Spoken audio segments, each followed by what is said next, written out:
చిత్ర ఈ అమర్ అనే వ్యక్తి మా ఉపకార్ చారిటబుల్ ట్రస్ట్లో ఒక మంచి యాక్టివ్ మెంబర్. తను పేదలు ఎక్కడైనా ఉంటే వాళ్ళకి హెల్ప్ చేయాలని ఒక మంచి దృక్పథం ఉన్న మనిషి. మరి అలాంటి వ్యక్తి ఉపకార్ చారిటబుల్ ట్రస్ట్ ద్వారా ఎన్నో కార్యక్రమాలను తను మాతో గొడవాడి మరీ చేయించుకునే వ్యక్తి. మరి అలాంటి వ్యక్తి తన వెనకాల ఉన్న కుర్రాళ్ళకు కానీ అలాగే మిగతా యువత అందరికీ న్యాయం చేయాలనే ఉద్దేశంతో ఈ మీసాల విజయలక్ష్మి అనే ఆవిడ ఉద్యోగాలు వేయిస్తాను, అలాగే నాకు అందరి ఇన్ఫ్లుయెన్స్ ఉంది అని చెప్పి అప్పుడు ఉన్న గవర్నమెంట్లో ఉన్న మినిస్టర్ల ఫోటోలు ఇవన్నీ తీసుకొని అలాగే వైసీపీ కండువా ఆమె కప్పుకొని నాకు వైసీపీలో మంచి బలం ఉందని నిరూపించి ఈ అబ్బాయితో చాలా మంది ద్వారా డబ్బులు కలెక్ట్ చేయించుకొని అలాగే తనకు కూడా అవుట్ సోర్సింగ్ తాలూకా జాబ్ ఏదైతే జీవీఎంసీ అవుట్ సోర్సింగ్ ఉద్యోగి తను, మరి ఆ ఉద్యోగాన్ని కూడా మళ్ళీ నేను వేయిస్తానని చెప్పి అలాగే వాళ్ళ కుటుంబ సభ్యులకు కూడా దగ్గరయ్యి వాళ్ళ దగ్గర కూడా సుమారు ఒక 50 తులాల బంగారాన్ని అలాగే ప్రతి ఒక్కరి దగ్గర నుంచి 1,00,000, 2 లక్షలు తన దొరికినంత దొరికి ఎలాగైతే తనకు వెసులుబాటు ఉంటుందో ఆ విధంగా అమర్ను ఉపయోగించుకొని తను ఒక 2 కోట్ల రూపాయల వరకు తన ద్వారా తెప్పించుకొని సంవత్సరాల తరబడి ఆ ఉద్యోగాలు లేవు, సరే ఉద్యోగాలు లేవు కదా మా డబ్బులను మాకు ఇవ్వండి అని చెప్పని ఒత్తిడి తెచ్చారు కుటుంబ సభ్యులు, అమరు అలాగే అమరుకు డబ్బులు కట్టిన వాళ్ళు వీళ్ళందరూ కూడాను. మరి ఆ యొక్క ప్రయత్నంలో దపదపాలుగా కొంత డబ్బులు తను ఇవ్వడం జరిగింది. ఆ మిగిలిన అమౌంట్ని వాళ్ళు గత 3 నెలలుగా కుటుంబ సభ్యులందరూ కూడా వాళ్ళ వాయిస్ ద్వారా కూడా మీరు విందురు కానీ వాళ్ళు తనకి డైరెక్ట్గా ఫోన్ చేసి అమ్మ అమర్కి చాలా ఇబ్బంది అవుతుంది, మా కుటుంబంలో చాలా గొడవలు వస్తున్నాయి, మరి అందరూ మమ్మల్ని ఇబ్బంది పెడుతున్నారు, ఎంతకని అప్పులు చేసి మేము డబ్బులు ఇస్తాము, మా డబ్బులు మాకు ఇవ్వండి అని చెప్పని అడగ్గా ఇస్తానని చెప్పి కొంత ఇచ్చి ఈ చనిపోయే రోజు తను ఏం చేసిందంటే వాళ్ళ కుటుంబ సభ్యులకు కూడా ఫోన్ చేసి నేను ఈరోజు సెటిల్మెంట్ చేసేస్తాను అమౌంట్ అని చెప్పింది.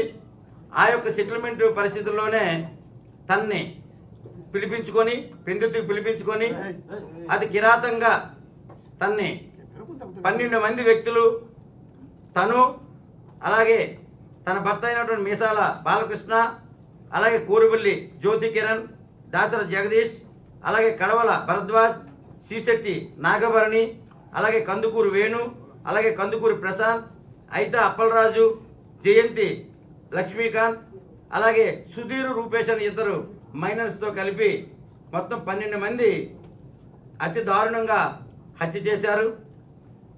అలాగే హత్య చేసి తన వెహికల్ను కూడా తగలబెట్టారు. మరి తన్ని ఆల్రెడీ అవుట్ సోర్సింగ్ పోలీసులు మన ఇక్కడ అవుట్ పోస్ట్ దగ్గర అడివరం అవుట్ పోస్ట్ దగ్గర చంపేసి తీసుకొస్తుండగా ఆ రోజు వాళ్ళు చెక్ చేస్తే ఇతనికి కడుపులో నొప్పి అని చెప్పి తీసుకొచ్చి మన ఏదైతే సెంట్రల్ జైలు దగ్గర కృష్ణాపురం శ్మశాన వాటిక ఉందో ఆ శ్మశాన వాటిక దగ్గర ఆ కాలువలో పడవేశారు. మళ్ళీ తను అక్కడ కదలగా తన మీద బండరాళ్ళు అంటే అతి దారుణంగా మొత్తం బండరాళ్ళు వేసి మొత్తం చితక్కొట్టేశారు మనిషిని. మొత్తం అసలు ఏ అవయవం కూడా క్లారిటీ లేకుండా చితక్కొట్టేసి అక్కడ పడేసి అది దారుణంగా చంపేశారు. మరి మనం అడవుల్లో లేము, మనం అందరూ ఊళ్ళలోనే ఉన్నాం. మరి ఇలాంటి అరాచకాలు ఆడవాళ్ళు ఎంతోమంది ముఖ్యులు ఉన్నారు, వాళ్ళందరికీ నా జోహార్లు. కానీ అలాంటి ఆడవాళ్ళకే మచ్చ తెచ్చిన ఈ విజయలక్ష్మిని పోలీసులు ఇంత నిర్లక్ష్యంగా విడిచిపెట్టారనే మా ఆవేదన. ఎన్నో రోజులుగా ఆ చనిపోయిన రోజు నుంచి ఈ రోజు వరకు మా ఉపకార్ చారిటబుల్ ట్రస్ట్ ద్వారా వాళ్ళకి సహాయ సహకారం అందిస్తున్నాం.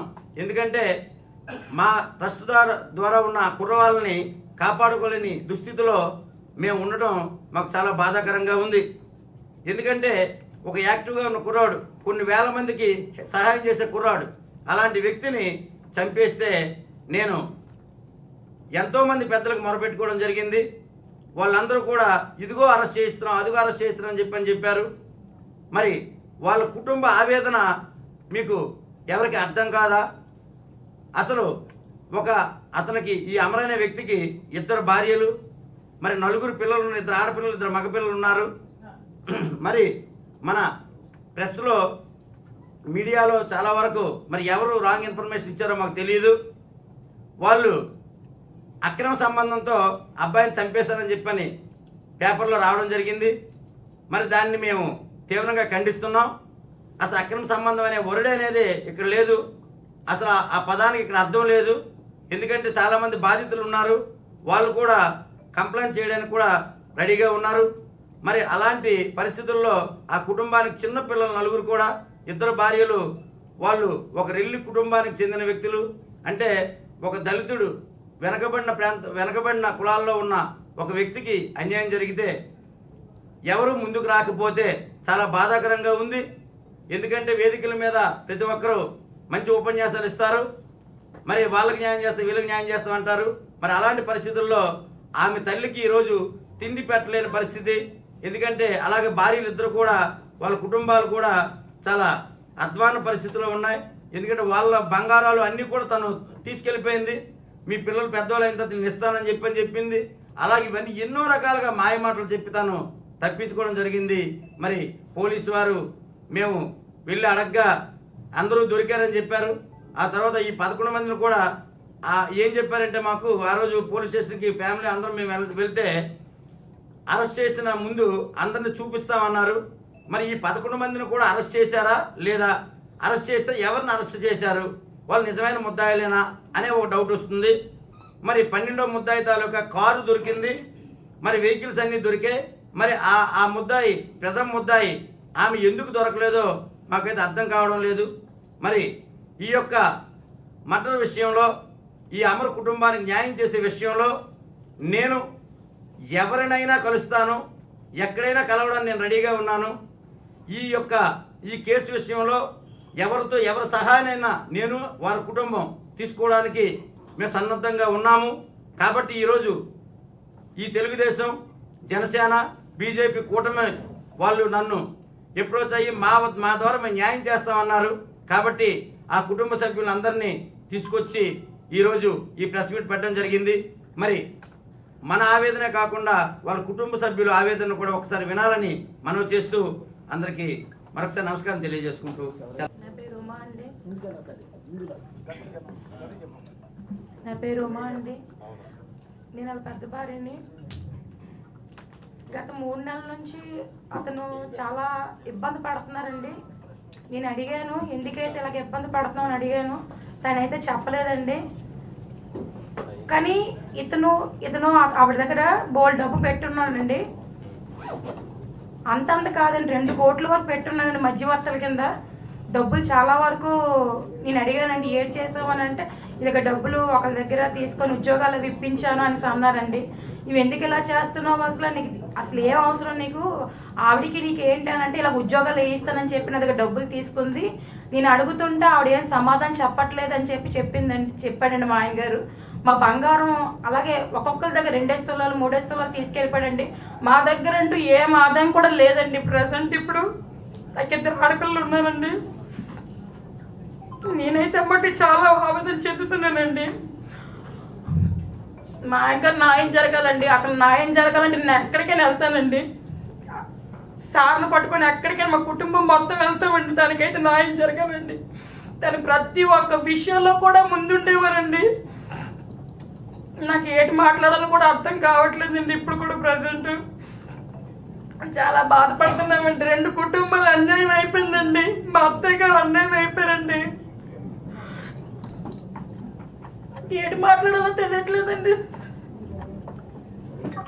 నా 2 ఆడపిల్లలు ఉన్నారండి. మీరే న్యాయం చేయాలండి. నా 2 ఆడపిల్లలు అవతల వైపు కూడా వాళ్ళు కూడా చాలా బాధపడుతున్నారండి. వాళ్ళిద్దరు మగవాళ్ళు ఉన్నారు. కానీ మీరేం చేస్తారో నాకు తెలియదండి. మా వైపు న్యాయం ఉండాలండి. ఇంతమంది ఉన్నారండి. నాకు ఇంకేం మాట్లాడాలో తెలియట్లేదండి. నమస్కారం. అమరు నా కొడుకు అండి. అమరు మధ్యవర్తుండి అంటే అమర్కైతే ఇస్తారు, తనకైతే ఇవ్వరంటే అమర్కి బాగా మజ్జిగ చేసుకొని అమర్ ద్వారాగా చాలా డబ్బులు తినేసింది నాది. ఉద్యోగాలు ఇస్తానని ప్రతి ఒక్కరు నా కొడుకు దగ్గరకు వచ్చి అడగడమే. 5 లక్షలు ఇచ్చాను, 10 లక్షలు ఇచ్చాను, 2 లక్షలు, 3 లక్షలు. అమరు ఏంటి నువ్వు వెయిట్ చేసావు డబ్బు అంటే, లేదమ్మా ఉద్యోగాలు ఇస్తానంటే వీడిని నమ్మేసి నేను ఇచ్చాను అనేసి అన్నారు. అయితే నీకెందుకు ఇది, నీకు ఏ ఆదాయం ఉందో నువ్వు అలా చేస్తావు, లేదమ్మా ఇచ్చేస్తా అలాగని ఎంతమంది మా బంగారము బయట వాళ్ళ బంగారు అలాగే నమ్మేసి ఇలా 50 తులాల దగ్గరికి బంగారం మా అబ్బాయి ఇచ్చాడని దానికి నమ్మేసి పూర్తిగా. అయితే ఒకటే అన్నమ్మా, అమరు పోతే పోయింది, ఇప్పుడు నువ్వు వదిలే, నువ్వు మాకు కావాలంటే, లేదమ్మా ఇది నా సొంత డబ్బు అయితే పర్వాలేదు, ఇది ప్రజల డబ్బు అమ్మా, నాకు పట్టుకుంటున్నారు కదా అనేసి పాపం చాలా బాధపడి, ఎంత బాధ అయినా తగ్గ చెప్పేవాడు కాదండి మా అబ్బాయి. ఏడు జరిగిందో చెప్పేవాడు కాదు అసలు. తల్లితో కూడా కూర్చోడానికి అవకాశం లేదు.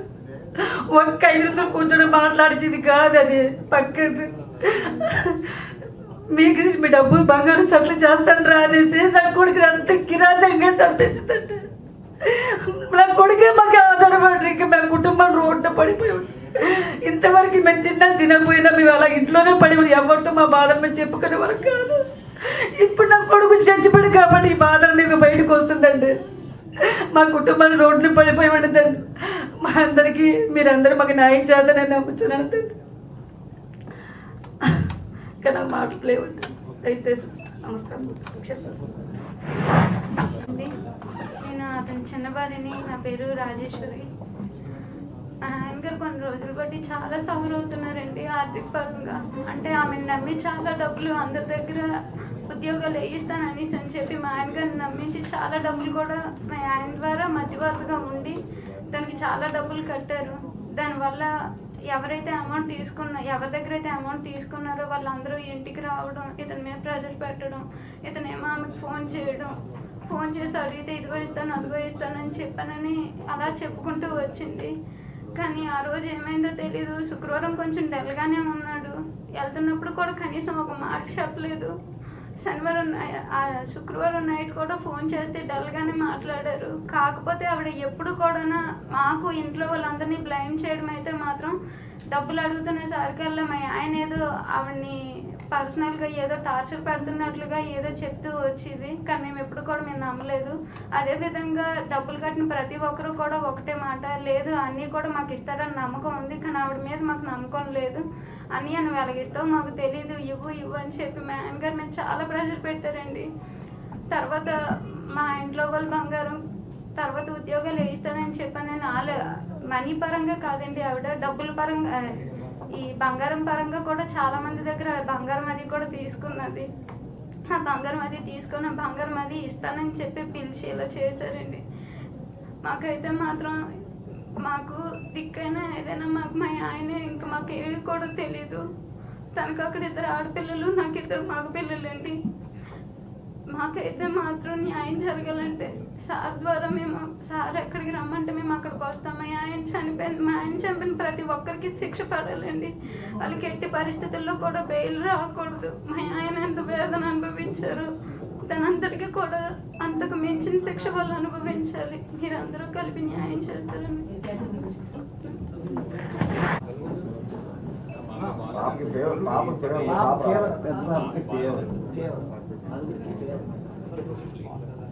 మగోడు ప్రార్థన ఖాళీ నిలబడి ఫ్యామిలీ కూడా మా ఫ్యామిలీ నిలబడి పదన్నా